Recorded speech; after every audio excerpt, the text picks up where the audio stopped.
समय की बात है। शीतला माता ने सोचा, चलो धरती पर चलकर देखते हैं मेरी पूजा कौन कौन करता है, कौन मुझे मानता है, कौन मुझे नहीं मानता है, कौन मेरे में श्रद्धा रखता है। यही सोचते सोचते शीतला माता धरती पे राजस्थान के डोंगरी गांव में आई।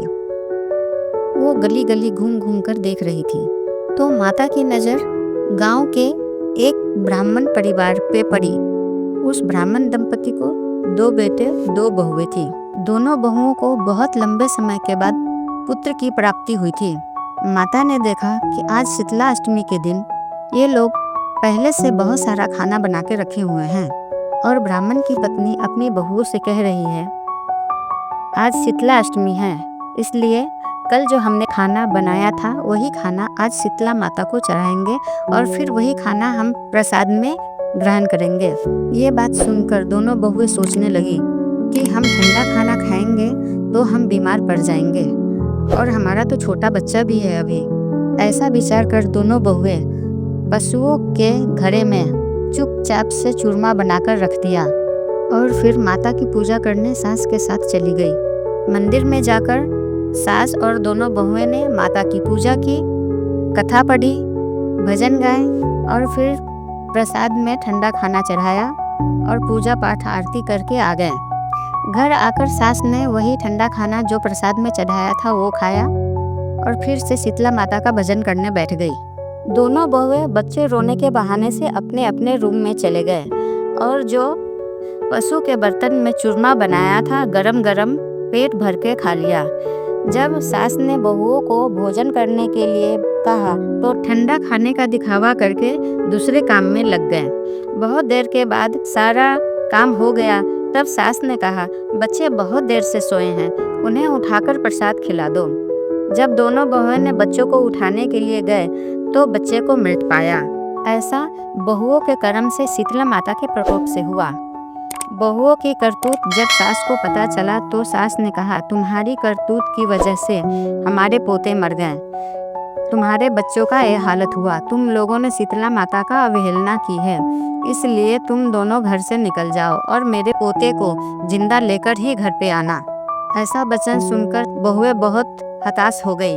वो सास से माफ़ी मांगने लगी, लेकिन सास ने बोला, तुम बच्चे को लेकर घर से निकल जाओ और मेरे पोते को जिंदा करके ही वापस आना। दोनों बहुएं अपने मृत बच्चे को टोकरी में लेकर सर पे रख के घर से निकल पड़ी।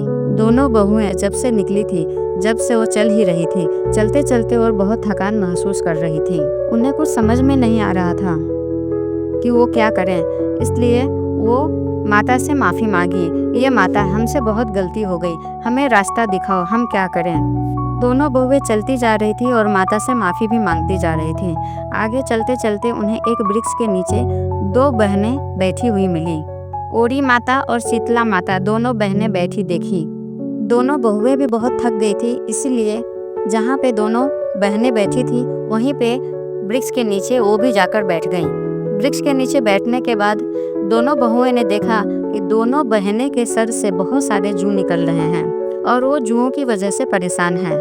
तो दोनों बहुएं ने कहा, लाइए मैं आपका जू निकाल देती हूँ, और बोलते ही उन्होंने दोनों माता के सर से जू निकालने लग गई। दोनों बहुओं ने दोनों बहनों के सर से जुएं निकाली। जुएं निकालने की वजह से ओड़ी माता और शीतला माता को अपने सर में शीतलता का एहसास हुआ। तो माता ने कहा, जैसे तुमने मेरे सर में शीतलता का अनुभव कराया है, वैसे ही तुम्हारे पेट में शांति मिले। दोनों बहुएं एक साथ बोली, पेट का दिया लेकर ही हम मारी मारी फिर रहे हैं, लेकिन शीतला माता के दर्शन नहीं हुए। तो शीतला माता ने कहा, तुम दोनों पापिन हो, दुष्ट हो, दुराचारणी हो, तुम्हारे तो मुख देखने लायक भी नहीं है। शीतला अष्टमी के दिन ठंडा भोजन करने के बदले गरम गरम भोजन कर लिया था, इसलिए तुम्हारी ये दुर्दशा हुई। ये सुनते ही दोनों देवरानी जिठानी ने पाँव पकड़ लिए और पहचान लिया, माता आप ही हो, आप मेरे बच्चों को जिंदा करो। दोनों देवरानी जिठानी ने माता के पाँव पकड़ लिए और माफ़ी मांगने लगी। बोली, गलती हो गई, हम दोनों गरम खाना खा लिया था, हम आपके प्रभाव को नहीं जानते थे, इसलिए आप हमें क्षमा करें, हम ऐसा कभी दुस्साहस नहीं करेंगे। माता आप हमें क्षमा करें, हम ऐसा दुष्कृत कभी नहीं करेंगे, आप हमें क्षमा करें।